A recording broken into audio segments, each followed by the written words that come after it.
It is quite ironic when you think about it. Ever since I started the channel, I never really expected to get that much attention. Most of the videos that I made were meant to be goofy projects, of either me playing games or making silly scripted content, and back then, I was pretty happy about that. I didn't have to stress about things such as what content I had to make or when I had to make it, as I only had a few subscribers at the time. Everything was much quieter back then. But it would all change when I uploaded the video that made my channel see some sort of recognition. That being, why no one uses Hattie's perks. It's an old and extremely outdated video compared to many of my modern projects, but it has been the overall blueprint of how I make many of my modern day videos, especially the videos in Why No One Uses. It's a video that I still hold dearly to my heart, as although there are now many more of you who inspire me to improve and upload faster, it makes it all the more entertaining and worthwhile when I get to read your comments. As I say that, however, you may notice that it has been quite some time since I last made a Why No One Uses video, and you may have wondered where they ran off to. To keep it simple, it has mostly been due to behavior, specifically with their balance changes. Back when I first started the series, the perks that normally came out would remain stationary in balance. Sometimes they got number tweaks a couple of years after, or maybe they would get a rework if they were too problematic, but they were mostly the same from release and to beyond. Behavior changed their philosophy of perk design and balance around the 6.1.0 patch, and as a result there has been a lot of perks that have been getting updated, many of which are perks that I have covered in my videos. Now, I will admit that I am an absolute fan of behavior exploring perk balance and reworking design philosophy. Although it does get rather annoying when behavior changes the exact same perks that I just made a video on, or busy scripting a video on, and after it's happened not once, not twice, but 3 times, it begins to become rather annoying. Now with all of this being said, I have actually had a project in the works for Why No One Uses for quite some time, but it's always been difficult to talk about, because these perks are very different from anything I have talked about so far, that being Jane Romero's perks. Jane is a very interesting survivor, and she came around a time when Behavior were exploring ways to make the survivors more interesting, both visually and story design wise.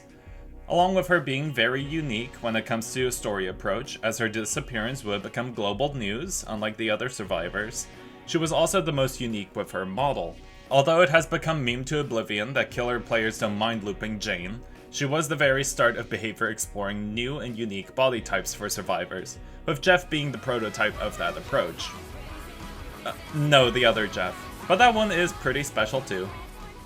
To this day, Jane is still very unique with her own visual style, as there is an air of celebrity richness, but still an open sense of exploring varied styles with all of her cosmetic options. Her perks as a result follow with this approach too, as they lean very heavily into team play and utilizing unique strategies. But this is only when it comes to design. Balance-wise, they still remain in the Stone Ages, when people believed Tag was A tier and Nurse was still allowed to run exposed perks because a killer blanking through walls with a one-shot sounds flawless. Jokes aside, the big reason Jane's perks are difficult to discuss is because of their simplicity. Behavior during this time weren't looking to make perks that were visually explosive for the survivors, instead they were looking towards making perks that resolve particular pain points and fit with the chapter's narrative. Jane came out with the Plague and Demise of the Faithful, and as a result, Jane's perks stand in an opposite position towards Plague. But I think Behavior took that philosophy too far, considering Plague's perks are really strong, while Jane's have been left to rot.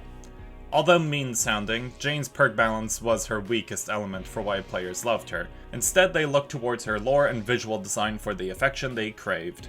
As I say this, there is at least one perk that many of you I bet are already typing a storm about in the comment section, so I might as well get to talking about that one first. I had to put a security system in my locker, so now if someone tries to break into it, they'll get blasted with like 100 volts of electricity. Couldn't that really hurt someone? I hope so. Let's see what it does to this knockwurst. Ready? Yeah! They're in! Try! Try, baby! Come on! Show me what you got! Come on! Yeah, that could hurt someone. Or cook them to perfection. Of all 3 of Jane's perks, Head-On is probably her most memorable, and it is for obvious reasons. Before I get into talking about Head-On and its flaws, however, I believe it is necessary for me to talk about the ground rules for this series, as it has been a good while since I last made a video like this one. Why no one uses follows a 2-2-4 rule when it comes to perk selection, and by that I mean the perks play rates.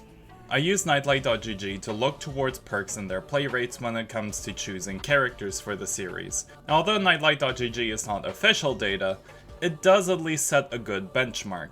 When I look towards characters and their play rates, any character that I see that has 2 perks with 2% play rate or less, and their last perk is loosely around 4%, I use them for this series.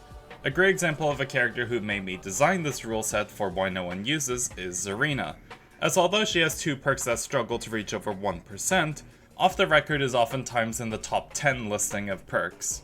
It is why I made a separate series for her perks, as Off the Record's numbers were beyond cracked, and placing her in why no one uses would have been impossible. Jane, on the other hand, is much easier to handle, as Head-On's play rate is a little over 3%, a good play rate number, but tame enough to allow for the series. Now, many of you may ignore this and just continue to spam in my comments that actually I see this perk more times than I see Sables being useless, and I would beg for those sorts of games. But my point still stands, and this is my video. So, in the wise words of Grunkle Stan, suck a lemon, little man! Back to Head-On though. It's no wonder why it's such a popular fan perk, as it was initially a community idea that players wanted in the game for years. Behavior have added several perks that players have cooked up within the community for ages, with perks like Smash Hit and Haywire being some great examples of this. That being said, Head-On is possibly Behavior's most successful community concept perk, as there is a lot of really good things to Head-On that makes players both love it, but at the same time steer clear away from it. Head-On activates after hiding inside of a locker for 3 seconds, where upon fast rushing out of the locker and the killer is in front of you, they are stunned for 3 seconds. After landing the stun, you are exhausted for 40 seconds. Head-On does not work if you are exhausted, nor if you have AFK crows, a special change for a group of players we will talk about in a bit. As you can see, Head-On is an exhaustion perk, and as a result it will already see a massive boost in popularity purely for that title. Exhaustion has always been a fan favorite perk design within Dead by Daylight, as its core design philosophy has always been very simple, but very powerful, and that is to make distance. Every single exhaustion perk works with this design premise, with the exception of rapid response, but that's designed instead to be a support tool for exhaustion. Head-On, although following in the steps of Exhaustion's core design philosophy, does so in a very weird way. You see, if you look at the requirements for the Exhaustion perks, you may notice a pattern.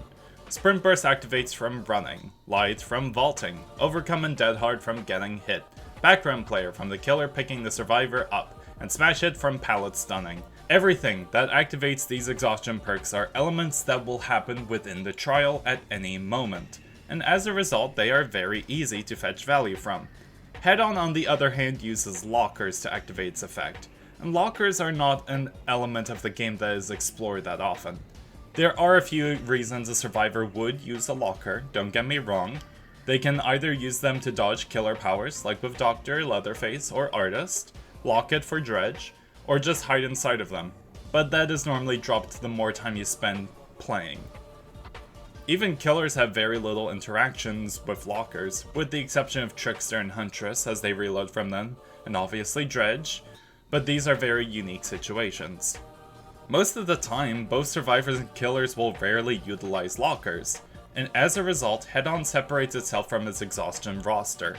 Unlike the other exhaustion perks that will activate almost all of the time within every trial, Head-On requires you to utilize an object within the game that is normally avoided more than people avoid ghoul players after loading into a trial with them. As I say this, however, there is one perk that I excluded when talking about exhaustion perks, and that is Dramaturgy, as I want to discuss how Head-On shares a similar approach to it. Dramaturgy activates from pressing the active ability button, and unlike other exhaustion perks, its haste boosting is half of the normal value, but that is to make up for the additional effects of the RNG, providing either a positive, neutral, or negative effect, but we don't talk about that one, especially not hens. Head-On follows a similar design space to Dramaturgy, as unlike the other exhaustion perks that are normally one-dimensional with how they make distance, Head-On provides utility. You can jump into a locker mid-chase, and if the killer does not recognize in time and does not dodge, you can get the stun and make distance. Additionally, you can use head-on to stun the killer while they are chasing a teammate and they run near your locker, or use it to stun the killer while they are picking up or are carrying the survivor to the hook while you are prepared. It's this utility that allows head-on to stand out from the rest of the exhaustion perk roster. But as a result, you may notice that many of the situations I've described were weirdly specific. That is because we now move on to the second problem with head-on. That being that although head-on has utility that can be beneficial, you need a lot of things to go your way for it to work. You need to be in the locker long enough for head-on to fully charge, and you need the killer to not notice you were hiding inside for long enough before they pull you out. Additionally, you need to hope the killer can't dodge the head-on stun, as they can move out of the way, and if you go for the rescue, there are now even more requirements. You need to pray your teammates know you have head-on and are inside a nearby locker. You have to hope the killer does not recognize what is going on. Additionally, you need to be perfect with the timing for the stun, else it is ignored when they are picking up, or they can still swing and land a damage state. Along with all these situations, you will also need to be very cautious of one other element, that being locker placement.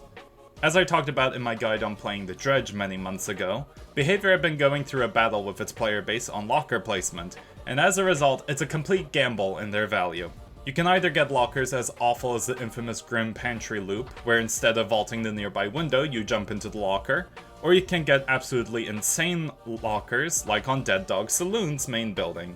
As a result, head-on can take a massive hit when it comes to its value, as you won't necessarily fetch a stun on the killer if the locker spawn literally in the corner of the map. Now, as I say this, Behavior have been attempting to enhance the value that head-on can provide, but instead of buffing the perk, they went in a direction I normally prefer for perks with strong effects. That being, they released support tools to help instead. Quick and Quiet has always been a popular combo tool to enter lockers faster, to start the timer sooner, and to allow you to enter without the killer noticing. Inner Strength and Lucky Star both help support head-on by providing a potential heal and information and noise suppression while inside.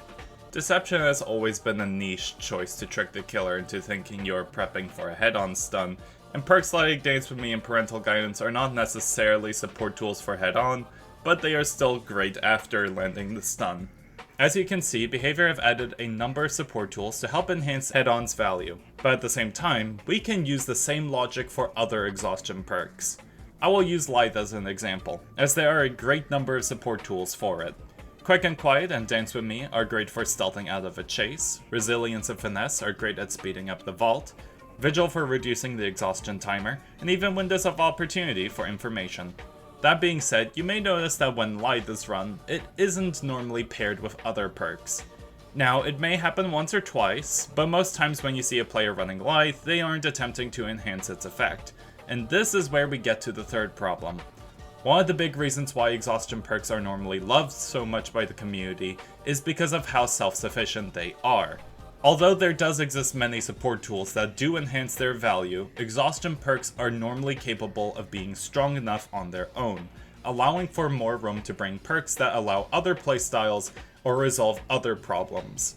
Head-on is not like this, as due to the big flaws of problem number 2, half of your build, or even more, is consumed in perks to help head-on fetch value and reduce its frustrations. Now, you could run head-on by itself, but you will immediately see just how difficult it is to fetch value compared to when you ran other support options to boost the perk's potential. Quick and Quiet is a famous combo perk with head-on, because it allows you to set up the perk much faster. Lucky Star is combined because it reduces the chances the killer hears you. Inner Strength is paired to help heal you when you stay inside the locker longer than intended, and the list goes on. In comparison, all the other exhaustion perks don't need support perks to resolve their own problems, as they are both powerful and easy to trigger. Now, before we move on, let's dot the I's and cross the T's, and review all of Head-on's problems. Head-on's design philosophy follows the exhaustion design of making distance, but it does so in a very awkward way to compensate for its utility. There are a ton of factors you need to account for when it comes to utilizing Head-on, causing the perk to sometimes never see value. And lastly, it needs other perks to reduce its frustrations, which clogs up the player's build, unlike other exhaustion perks. Here, I would be recommending changes for Head-on for it to see more play, but I'm afraid you will all dislike what I have to say. And that is, I don't believe head-on needs changes. Now I know that saying the perk doesn't deserve getting changes is a very boring answer, but the big reason why I am saying this is due to the dark side of head-on, and that is swift play, specifically bully squads. When map offerings were guaranteed to send you to a particular realm, many bully squads would use Dead Dog Saloon due to its main building's locker placements, as these were placed in very tight and high traffic loop locations. As a result, head-on would become extremely frustrating to face, especially as the issues that I listed for head-on were mostly mitigated by swift play. Problem number 1 isn't an issue for swift players, as they understand how to utilize the lockers and know where they have spawned because they use the Dead Dog Saloon map offering. Problem number 2 would also get completely sidelined, as the swift would call out where they were hiding, knew the locker placements were good, and would call out when head-on was active. Lastly, we have problem number 3, which is the build requiring support tools, and for most this is a big issue, but not for bully squads. These sorts of players do not care whether they win or lose. They are using a build purely to make the killer feel frustrated and disconnect, and as a result, their build is designed around that philosophy. Now, as I say this, bully squads have become a little more controllable over the years, as map offerings have been nerfed and the perks they abused to frustrate the killer have been fine-tuned over time. Mostly. That being said, it is these groups of players that lead me to saying head-on does not need buffs, as the moment you try to improve this perk in any way, it becomes a new tool to abuse for bully squads. Additionally, head-on is a perk that is just overall fine. Whenever I talk about perks and why no one uses, I utilize the philosophy of does the perk have a job and does it do it well? And I believe head-on has its job and it does an amazing job at it. I also believe behavior know this too, as the perk hasn't been changed for literally over 6 years now, and I don't believe it needs changes now. There's no other perk like head-on with how it can utilize its unique approach to exhaustion to either be selfish or selfless in use. Additionally, the perk is one of the very few exhaustion tools that killers don't necessarily mind facing, as unlike others that fetch survivors distance or remove work done from the killer instantaneously, head-on requires precision and grace, which makes it a very skillful perk. Also, I just have to admit that I really love head-on's design with its unique approach to exhaustion. I do wish behavior explored other ways to utilize exhaustion outside of just, I make myself run faster because killer did X or I did Y. And head-on I believe is a great prototype to show off how this can be done. It's a great perk with its own unique flaws, but when you overcome those issues, you find a real sense of pride and enjoyment from landing the perfect stun. We've gone too far this time, Detective. Welcome to a world of mystery! Stan Pines. The tax collector! You found me! Now we finally get to the good stuff, the perks that people will rarely ever see, and when they do, they will go into the endgame chat and ask you what on earth does the perk do and why are you even bothering to run it. Poised is a very interesting perk, as when I was planning this video in my head all the way back years ago, Poised had yet to be changed, and the points I was going to raise were very simple and straight to the point. The old effect of Poised was very simple. When a generator was completed, your scratch marks were hidden for 10 seconds. Similar to its effect, the problems were clear and straight to the point. It was power crept in the stealth department, the numbers were too low, the activation is too random to fully fetch value. But then behavior did something interesting. When behavior goes towards updating older perks, they normally rework the perk and try and give it a brand new identity or bump the numbers up. But with Poised, they instead gave it an additional effect to enhance its identity, with of course bumping up of numbers, you know, as expected. Now Poised activates whenever a generator is completed, hiding your scratch marks for a whopping 14 seconds. But whenever you work on a generator for the first time, you will see the killer's aura for 6 seconds. This added effect has always been interesting to me, as it is this effect that fully realized the purpose of what Poised was trying to be, a perk designed for chase play. As I say this, there are some big problems that do still carry from the old effect of Poised, but the biggest one has to be its activation clause, as the stealth element has always been very poor. Back when I talked about Yunjin Lee's perks in her own video of why no one uses, I talked about there being two different types of stealth perk designs. These being active stealth and passive stealth. Active stealth is stuff that you have control over, and as a result, you can make use of it, such as with urban evasion, parental guidance, or iron will. Passive stealth, on the other hand, activates at any given time. The effects aren't in your control, and are instead active in the background, such as with low profile, lucky break, or in this case, poised. Now, as you may notice, stealth perks aren't all that popular, and that is due to the metagame of DBD. As players got better at looping, stealth began to be retired, but it is still a very powerful tool when used correctly. To use a comparison, Iron Will is a very solid stealth perk, as hiding your grunts of pain helps when you are injured at reaching particular areas undetected. As I say this, Poised fails in that regard, as unlike Iron Will, which is active while you are injured, Poised only activates upon a generator being completed. If you were to complete the generator, Poised doesn't really help you, as the killer is not focused on you, and if the generator is completed while you are in chase, well, it can be ignored if you are injured due to pools of blood and grunts of pain, and even if you were healthy and are in chase, the scratch mark suppression is only 14 seconds, which is not that much time, especially against the much faster killer roster who can stick to you like glue. As a result, the stealth play that Poised provides is very difficult to utilize, as you are working with a very short timer, required to be in chase to fetch full value, and you need to be healthy so other forms of detection won't give you away. Along with this difficulty in using Poised, another problem has surfaced when it comes to stealth play, and I would normally say power creep, but it's something else entirely. As Behavior have attempted to push the bar on making stealth a usable playstyle without it being too disruptive, we have gotten a large number of perks that provide stealth in more potent ways. Off the Record is a fantastic example, as not only does it hide scratch marks and give endurance, but it too suppresses aura reading, making the killers have a much tougher time tracking the unhooked survivor while they are given a large time of immunity. Lucky Break is another example, as its activation requirement is easy to trigger, its timer is extremely long, and its suppression of scratch marks and pools of blood makes tracking much harder for the killer in chase. The point I am trying to make here is that the stealth that Poised provides has been power crept out of the game, but what is even funnier is that we have had stealth perks that were better than Poised before its release. Iron Will suppresses grunts of pain, which is a much more obvious tell. Quick and Quiet is a great stealth tool at making the killer not realize you left the tile. Even Urban Evasion fulfills the stealth fantasy much better while providing benefits against certain killer powers. Poise is not a perk that was power crept out of the game. It was designed power crept by perks that literally came out with the base game.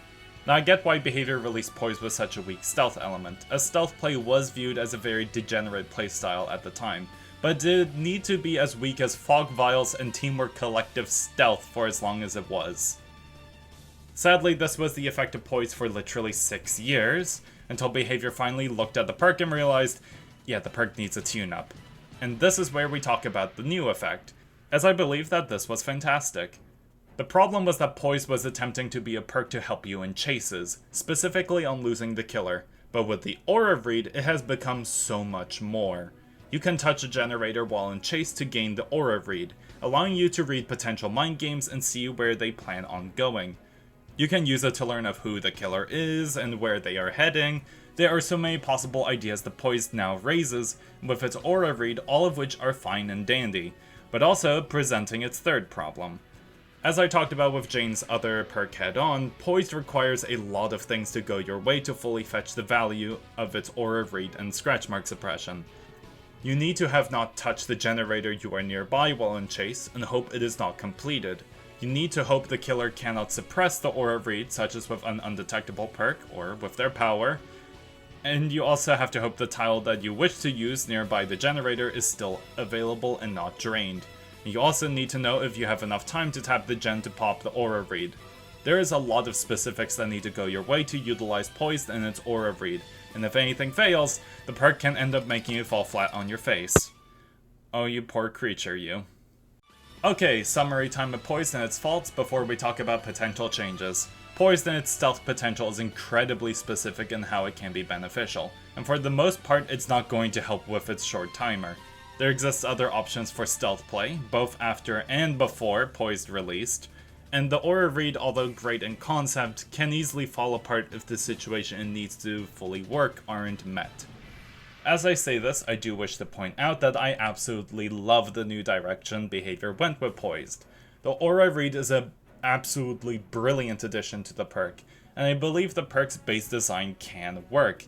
It's just that it needs some extra power to match with the current state of the game. Now, it would be here where I would normally give 2 changes that I would recommend to help boost the perk's identity and play rate.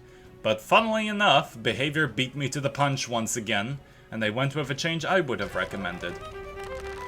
This is the 4th time this has happened now, and now I'm starting to just look silly. Long story short, behavior are bumping the numbers up on the PTB for the Aura Read from 6 to 8 seconds, and the scratch mark suppression from 14 to 30. Overall, I believe that this is really great. It gives the perk more time to utilize the Aura Read, which helps when the gen is further away from a tile. The scratch mark suppression buff does help to fetch some value when the perk pops randomly, and the killer starts chasing around the ladder part, but it can still be a little awkward. Here I will give the second idea that I was going to suggest, which is also on the PTB, that being the elusive status effect. Behavior added the system for unhooking, providing scratch mark, pools of blood, grunts of pain, and Aura Read suppression. I gotta be honest, while I was busy practicing on the PTB, I had a difficult time tracking players affected by the status effect. I believe it would be a fantastic addition for the perk. Now 30 seconds would be way too crazy, but I could easily see them reduce the timer down to 20 or so seconds if elusive were to be added. But this is for another day, as I am happy with the current direction of the buffs. Although there are many flaws with Poised, and it's a perk that not many seemingly talk about, I cannot help but truly love how its changes have influenced its design. What started as a pathetic stealth option has slowly evolved into something much more engaging, blending passive stealth with active chase engagement. I believe that this is just the start for Poised. I think behavior are going in a great direction for its balance, and all it really needs now is an extra boost to truly make it shine, which they have done on the PTB. And it's only made me even more mad at my slow uploading schedule, but regardless, I'm still happy. All I really want to do is dance. Except lately all the good warehouse raves are filled with Euro trash. Euro trash. I like that. It is indeed a garbage continent. Yes. Oh my God, I had the worst time in Berlin last May. Everyone was on their stupid bikes. I was like, ew. Please talk more about how you hate Europe and bicycles. We now move on to Jane's final perk, and if I'm being completely honest, it's probably her most forgotten perk, as Head-On is known for its popularity, while Poised is just remembered for how bad it was. Solidarity is a perk that I like to joke about, as it's a healing perk that released with Plague, a killer who prevented healing, which is kind of ironic, but I do understand why it was made this way. The effect of Solidarity is simple. While healing a survivor without a medkit and you are injured, your healing is converted into 70% healing progress for yourself. Simple, a little clunky, but it gets the point across good enough. The purpose of Solidarity is that it is supposed to be a time saver, specifically when both you and the teammate you are healing are injured and you want to fully refresh. Nothing bad with that design element, in fact, I quite like it. Unfortunately, the perk has a few nitpicks about it that makes it fall apart. The first problem with Solidarity has to do with the fact that it's a very passive perk in nature, and as a result it can feel very unsatisfying to use. I talked about this with parental guidance in Yoichi's Why No One Uses video, and the same logic I used there follows through with Solidarity. There's no sound cue to notify you that Solidarity is doing anything, no visual effect either. It is all dependent on your teammates starting the heal on you, and you seeing the healing bars now 70%. Now, as I say this, Solidarity can actually heal you to healthy upon healing another survivor, which can be satisfying, but it is not very often for such an event to happen. Also, there's no visual or auditory effect, you just kind of pop from injured to healthy and the game doesn't really give any notice of the event happening.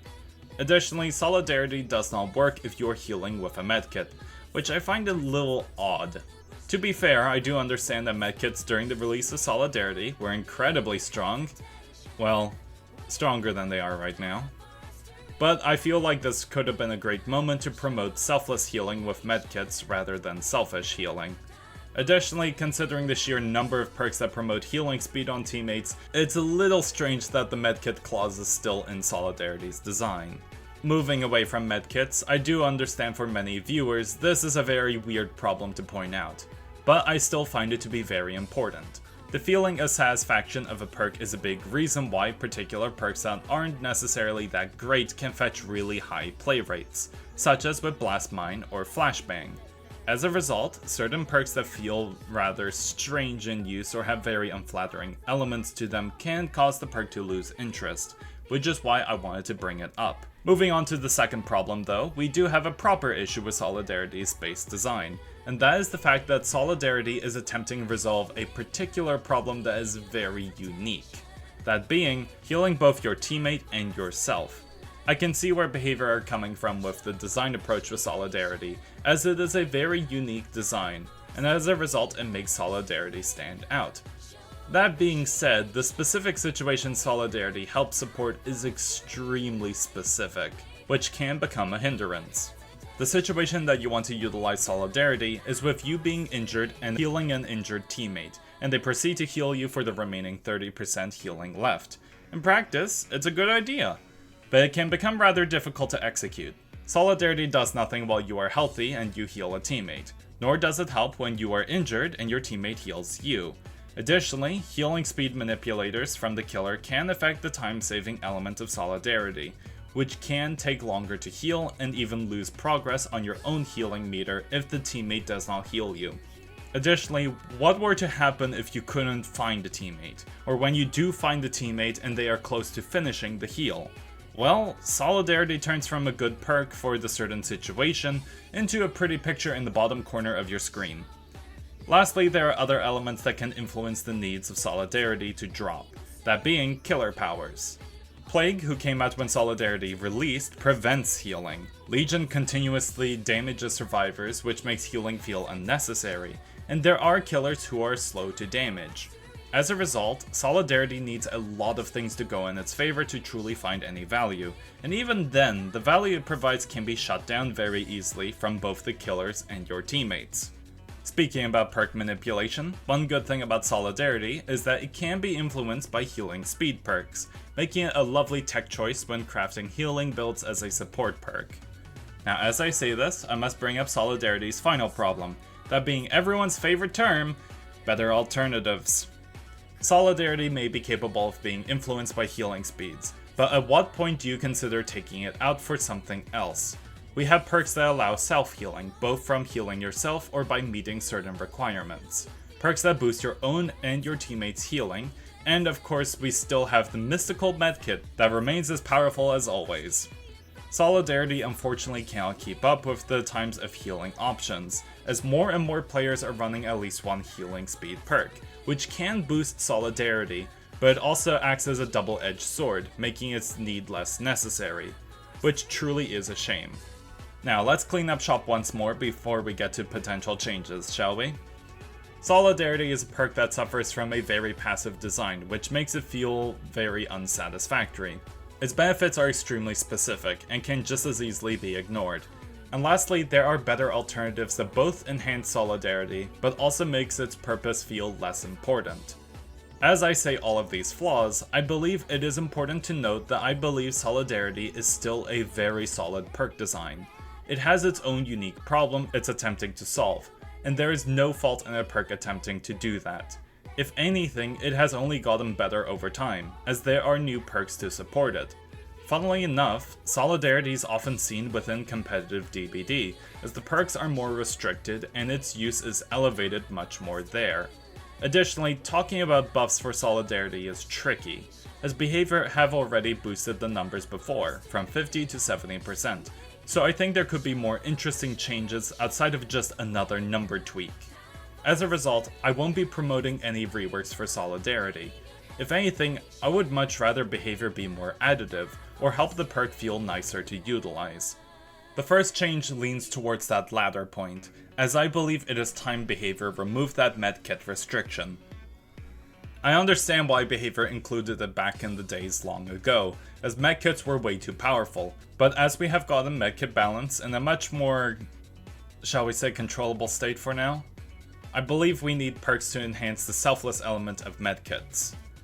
It was a big reason why behavior updated medkits when they rebalanced them, as they wanted to promote healing teammates with medkits more than just using it on themselves.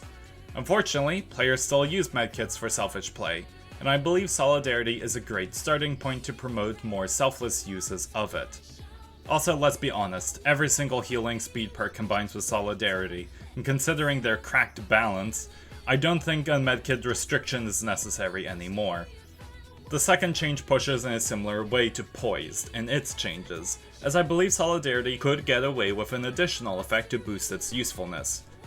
In addition to its current effect, anytime you heal a survivor, or a survivor heals you, all survivors see their teammates' auras for 30 seconds. I believe this would be a great change of resolving the first and second problems with Solidarity, giving it a benefit outside of its particular niche to still fetch value, along with providing a simple, but satisfying effect to show it did something. This is all I got to say about Solidarity, and honestly, there isn't much to say about the perk. It has a very simple design that tries to solve its own particular problem, and although it is slightly boring, it's admirable in how it works. I will always have a soft spot for Solidarity and its design, as it has such a quiet and plain effect, and it honestly is such a nice break compared to perks nowadays trying to step over everything else just to become a support tool for one of the OG perks. It does its own unique thing, and I cannot fault it for that. I gotta be honest, I found myself having a very tough time making this script. This video was supposed to be out many months ago already, and what took me so long was trying to list potential changes for the perks. Realistically, Jane's perks are not that great. With the exception of Head On, the perks she brings are very straightforward and fulfill particular niches in the game that are not often seen. That being said, I can't really fault them for that. They stand out as unique compared to a roster of perks in the modern age trying to be more extra than the last, and it was honestly such a refreshing take looking at such simple perk designs. I will admit that I don't like Jane as much as her fans do, but I will admit that she is a very cool character. After all, who else in the DBD roster has a YouTube and Twitch channel? That is all I got to say, and honestly I would love to hear your thoughts on Jane's perks. Do you like the changes I mentioned, or are there other choices you would recommend? Also, I am currently thinking of who to write a Why No One Uses video on next, so any recommendations in the comments will be happily accepted. With all that said and done, I wish you all the best of luck in your trials, everyone. You will need it, especially with the newest killer catching everyone's attention, who I will happily write a script on very soon.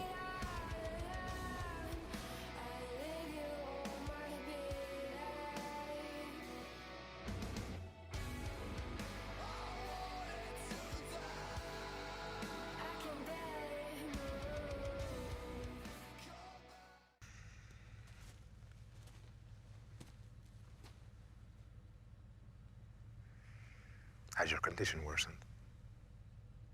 I'm sorry? Your medical condition. Has it grown worse? I'm afraid I don't understand what you are saying. Is there a ringing in your ears? Are you seeing bright lights or hearing voices? If you were busy smoking something good, then you should have invited me. Clearly you are not. No rational person would do as you have done. Explain yourself. Oh, it's a... Wait. It's covered in icing and confetti. I love his little backpack. Also, he has a little backpack. That's so cute. I love the backpack. It has physics, too. Oh, no, don't say physics to heady players. Also, I will say, do you notice what's in the backpack? Hang on. Is that a hand or nails? It seems to me he has a pile of nails. I fucking hate you, babe.